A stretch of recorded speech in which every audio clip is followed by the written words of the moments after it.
I'm Bill Ross. Firefighters had to return to the Wilshire North apartments shortly after 10 o'clock this morning when the fire started again. This time there was more smoke than fire, and everything was under control in a matter of minutes.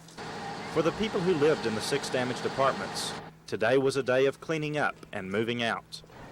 It was a long and sometimes aggravating process. But for all the people who lived in those apartments, their thoughts weren't on today, but on the drama of the night before. We started to go out the front door, but smoke came billowing in through there, slammed that, and went flying through the bedroom and out the window. Did your smoke alarm go off? No, we never heard it once. Officials still aren't sure how the fire started, and the manager of the complex said she couldn't begin to estimate the amount of damage to the buildings. But like everyone else, she was glad the damage would be calculated in dollars, not lives. Bill Ross, Action 4, Northwest Oklahoma City.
The search for Tammy Carter's killer has been frustrating for the Moore Police Department. Detectives have interviewed hundreds of people who might provide them with clues about the crime. They field dozens of phone calls from concerned citizens each day, and physical evidence collected at the crime scene has been sent to the OSBI for laboratory analysis. But they still don't have any definite suspects. Some more merchants want to change that. Local banks, businesses, and concerned citizens have chipped in $5,000 to help catch Tammy's killer. It came about very quickly. It didn't take long to raise the $5,000 in this reward fund because the people are concerned.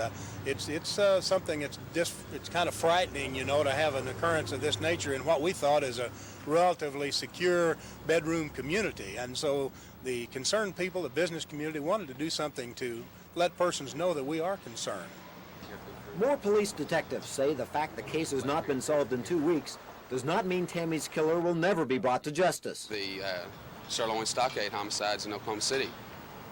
I'm not sure exactly how long they were working that crime, but it was over a year that it took to solve it. And I'm sure the belief is during that time period, someone had to believe that it'd never be solved. They've solved it. Man's in jail now. So you feel confident that this will be solved also? Very confident. Anyone with information about the crime should contact the Moore Police Department at 799-7701. Scott Wallace, Action 4 and More.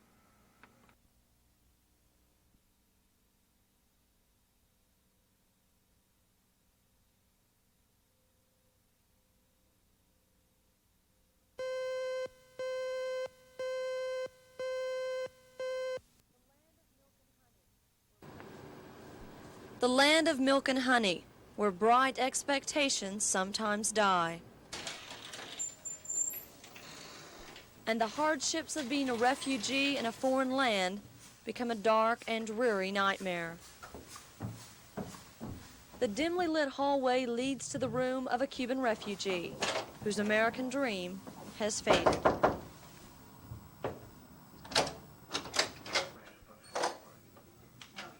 Carmen Malash comes to give Miguel Rodriguez help and hope.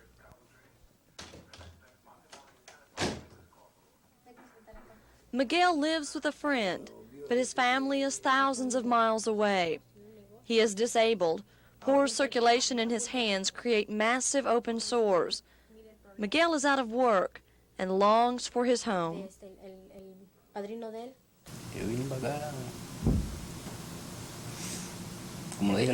He came to the United States, but he says really at the time he didn't realize that he wasn't going to have his family here someday. In Cuba I have everybody, I have all my children. Here I have no one.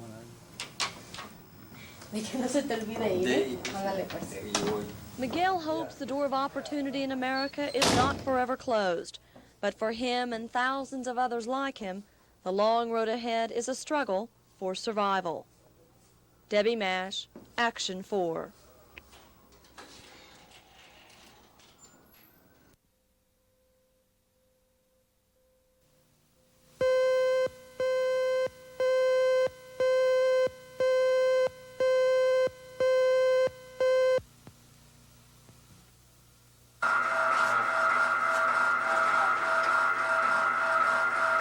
The new process, like the old one, still requires scraping the asbestos from the walls and ceilings, but a chemical spray and vacuum system keep the dangerous materials out of the air.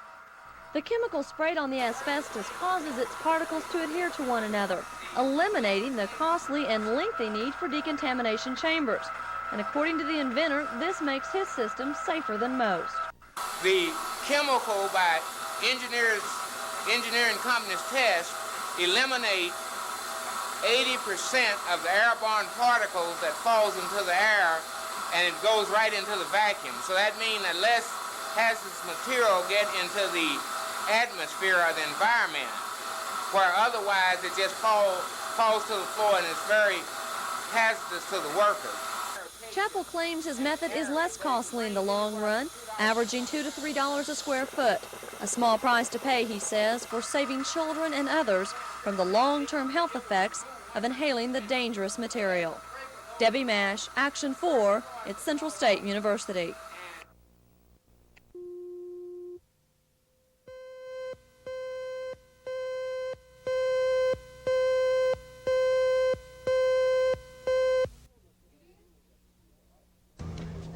Oklahoma City schools have received a lot of attention over the years.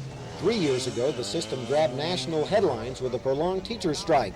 And of course, just recently, the water heater explosion at Star Elementary brought the school district a lot of attention. Unfortunately for the system, however, most of that publicity has been negative. The American Federation of Teachers is trying to change that. Here in Oklahoma City, there seemed to be a morale problem from time to time among the teachers. So we felt that this would be a good place to start, to get teachers to feeling better about themselves, and in turn getting students to feel better about themselves, and in turn get the community to feel better about their public schools. The AFT and the school board are working together to enhance the district's image. These classroom teachers will be working full-time all semester, pointing out the system's positive programs to the public. Could you give me a big smile? Big smile. We can call the news. We can call the news. Oh, how sweet. Oh, that's wonderful. Michael, smile. The teachers will be supported by an elaborate multimedia presentation. Photographers have been visiting local schools the past few weeks to document some of the district's success stories. For example, the special education program at Rancho Village Elementary will be singled out during that campaign. And in case you're wondering, the public won't have to foot the bill for the public relations program.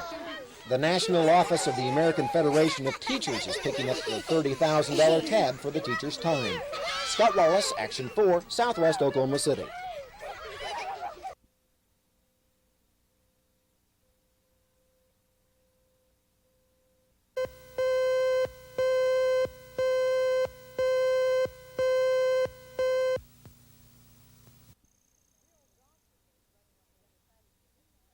Bill Dawson is running on the Democratic ticket. Now, he has held the state Senate seat once before. Meanwhile, Rodney McCrory, a Republican, is also vying for the position. McCrory unsuccessfully challenged Johnston for the Senate seat in 1978. The election today takes in parts of Logan, Seminole, Lincoln, and Pottawatomie counties.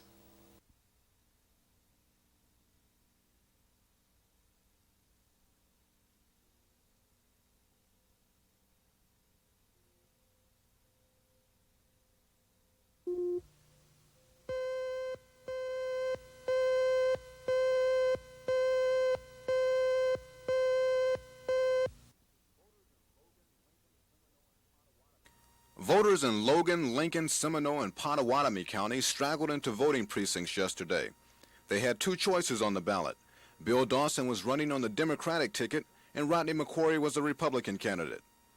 Both men had prior experience in politics and campaigning. Dawson once held a state Senate seat, and McCrory unsuccessfully ran for the position in 1978. A look at today's unofficial tally puts Bill Dawson back in the winner's circle once again. Here's a breakdown of the voting in each county. Though a small turnout in Pottawatomie, voters chose Dawson 40-8. Logan County stacked up with 469 votes for Dawson, with McCrory trailing behind with 355. Seminole County showed Dawson to be a big winner with more than 2,000 votes, compared to 664 for McCrory. But the latter found strong support in Lincoln County. McCrory led Dawson 832 to 781. The unofficial results show Dawson winning the state Senate seat by more than 1,600 votes. The official tally from yesterday's election should be finished this Friday. Ed Stewart, Action 4.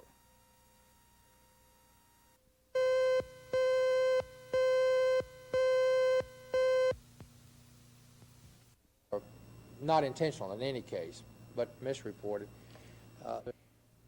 I'm prohibited by law upon forfeiture of office. Try to respond to that after we check into the facts that you say they are. I'm not trying to hide anything because I don't know those to be the facts. Everybody understand what I've just said, that we've only had I pledge to work with the legislature to address the same subject at the earliest possible time, which may be next year, of course, but with the modifications to overcome the objections of people who have sincere religious concern or strong personal objections to anatomical removal. I would like to just personally relate that this bill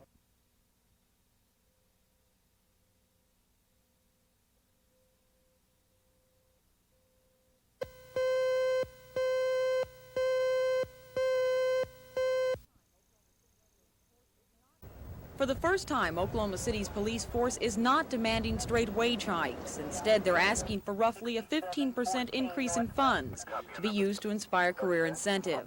The department wants to be able to give officers a reason to stay with the force. They feel 2 contract changes would help them achieve their goal. First, a definite break in pay between ranks so that members will work towards promotion. And second, rewards given for longevity on the force. A spokesman for the FOP says the negotiations are going well. If the first meeting sets the stage for subsequent meetings, I'm very encouraged by it. We did as we promised we would do, be very reasonable in our proposals and ask the city to, respond with realistic offers. Even though things are going well, it'll be some time before this negotiating panel reaches a settlement. Departmental budgets are being submitted by all city offices, so the police force will just have to wait its turn. Sherry Sellers, Action 4.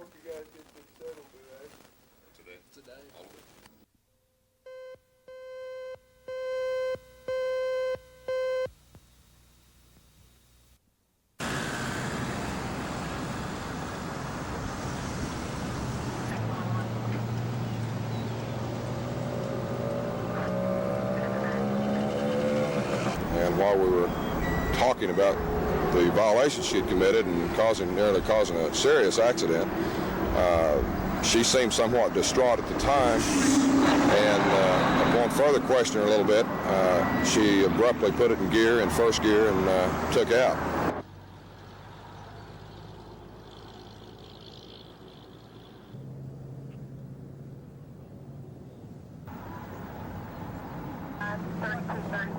Parker Drive.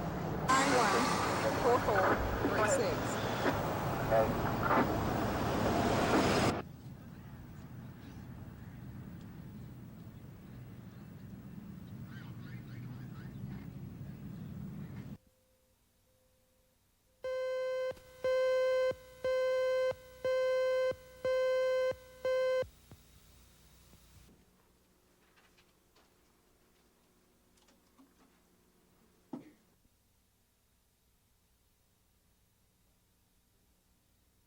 And we need to move on with it.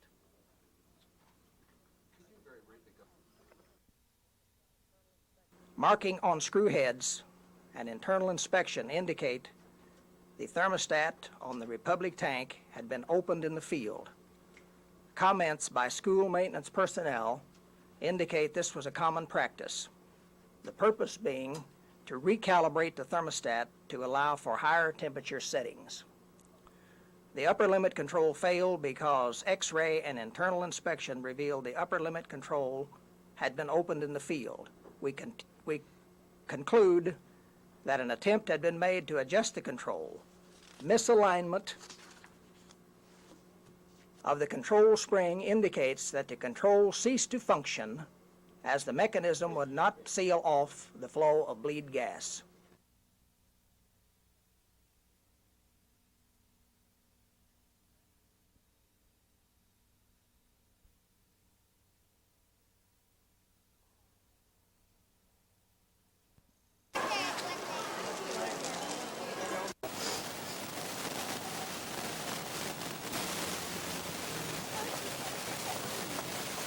Lace bar down.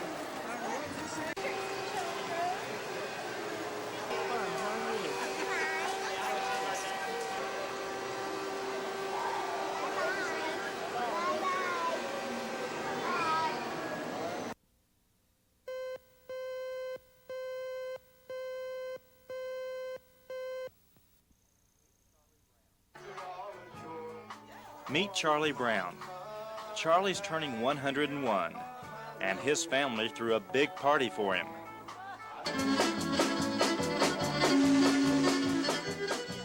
When I say family, I mean family. 7 children, 21 grandchildren, 37 great-grandchildren, and 13 great-great-grandchildren. They put on quite a party. Country music, dancing, just about everything Charlie wanted, except maybe a little beer or jug whiskey. Let's put Charlie in historical perspective. When he was born, Grover Cleveland was serving his first term. The Wright brothers hadn't taken off, and Oklahoma was still 26 years away from statehood. Charlie used to be a farmer. Now he likes to take it easy and enjoy another modern wonder, television. Charlie says the most remarkable thing he ever saw came in 1904. That's right, 1904, at the World's Fair in St. Louis when he saw his first automobile. What'd you think about riding in a car? Well, I just didn't know. I didn't have no spurs. A lot different from a horse. Yeah. Happy birthday, dear son. Happy birthday to you.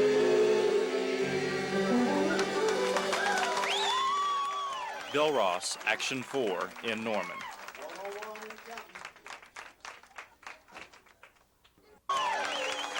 Bill Ross, Action 4 at Charlie Brown's birthday party in Norman.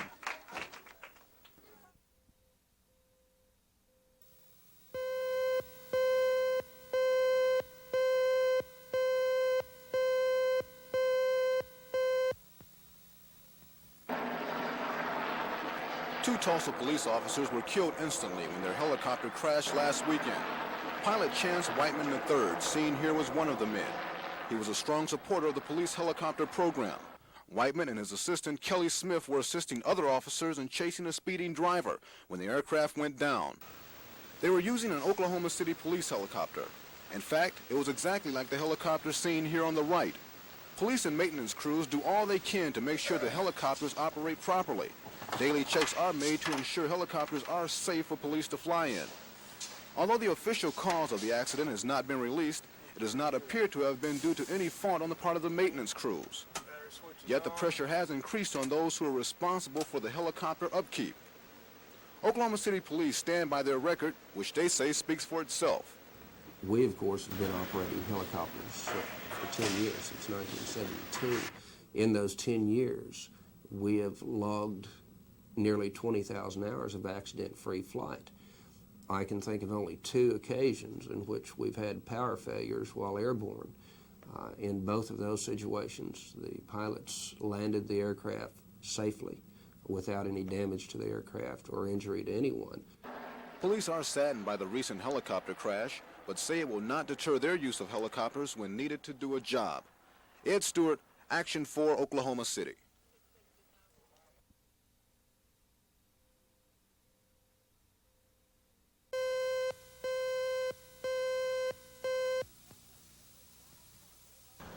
There is no question that glass bottles are litter. That's why a number of states have passed deposit laws that guarantee returns on all glass bottles.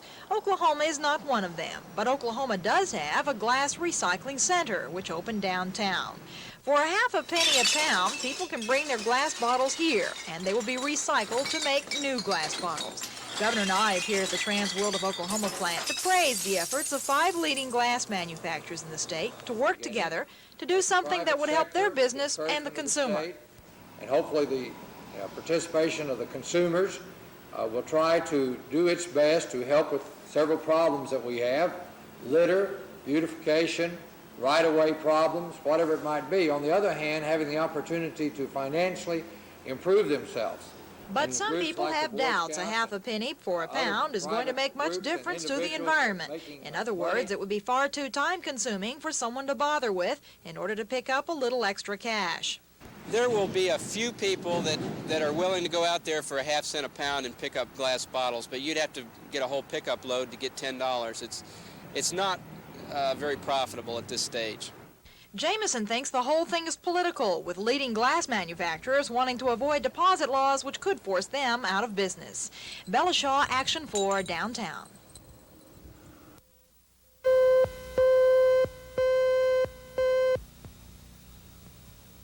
It works with the women in terms of individual counseling, and so that the children are accounted for during the day. During the day, the women, nations of events that had not occurred. I served 6 years on the Oklahoma City Park Commission, so I'm not, a newcomer to City Hall.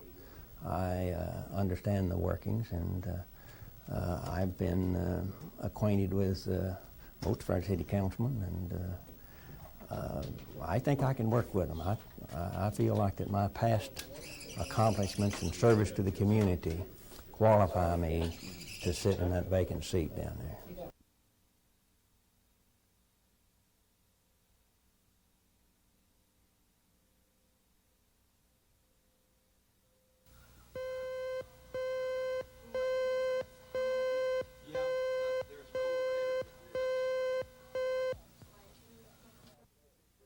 Perhaps its legal status adds to its intrigue. Dimethyl sulfoxide, DMSO. Football players use it on sprains. Many older persons use it. And I've used it myself. I use it for arthritis. Hands are clear. Some say it's worthless. Well, I'm against making it legal because I think it's a ripoff. DMSO is used mostly for pain reliever. It's a clear liquid made from trees. Its supporters say it cures everything from baldness to colds to arthritis. In the U.S., the FDA has approved DMSO only for bladder disease. But in Canada and in other countries, it's legal for some types of arthritis, among other things. It's a drug the FDA can't ignore because it's sold in every state in the Union. 9 states have legalized it. Dealers and the others loosely follow the FDA's rules, labeling DMSO only as a solvent. But the hidden camera reveals it's presented as a medicine. A lot of people use it. When I first got it from my sister had bursitis. And I got a vet to get me some before I sold it. A lot of athletes use it. Especially this one fellow here is a quarterback for the Falcons. That quarterback is Atlanta Falcon June Jones, devoting much of his time to the DMSO crusade. He believes large drug companies don't want to see it on the market because it would undermine their products. Unfortunately, because of all the things that it does treat and the impact it would have on the market, it's not available. And I can only see it as an economic thing. But doctors say media crusades like that foster popularity of drugs that don't do everything they're promised. The problem is, if anybody had an adverse response or if anybody did not get good relief, they rarely go out and shout about it. So unless you do collect the data systematically, you miss those. Until recently, that data has been almost exclusively American. There's a push now to allow more foreign research and speed up the entire approval system. We'll show you the plan in our next report. This is Jerry Adams, Action 4, reporting.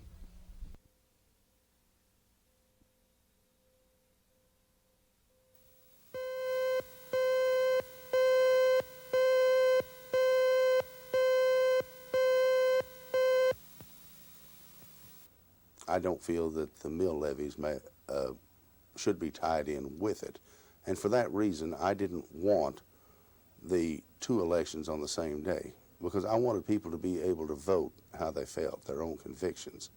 I think that we was hurt terribly, or the system was hurt terribly, by not voting in the bond issue, but I think it'd be devastating to the system to vote the mill levies down.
They certainly should check them. In this case here, now this is a tar and gravel roof, and of course that's laid over felt, and it's just peeled it from the metal, you know, from the bottom of the roof, just peeled it back like a blanket. And I'm sure there is a lot of business buildings in town that's been peeled like that due to the high winds yesterday. So they certainly should check for damage. Because it could be a potential. It could be a potential hazard to their building, yes, and possibly to the people in the building. Okay.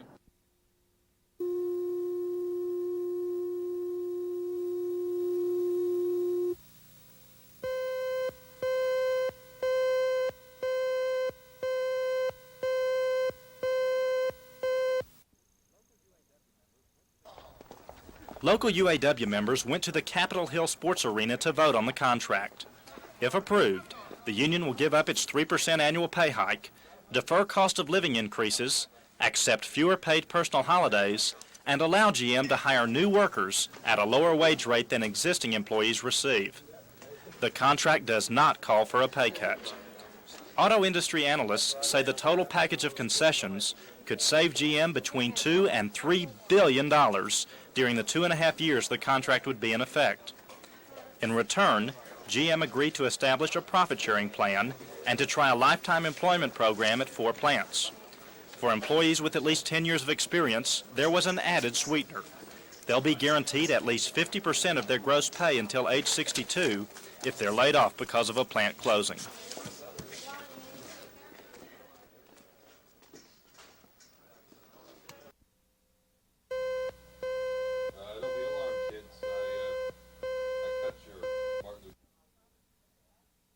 You've been with your father and Hardy has. I've heard for 8 years, but I don't know whether. Well, they got told,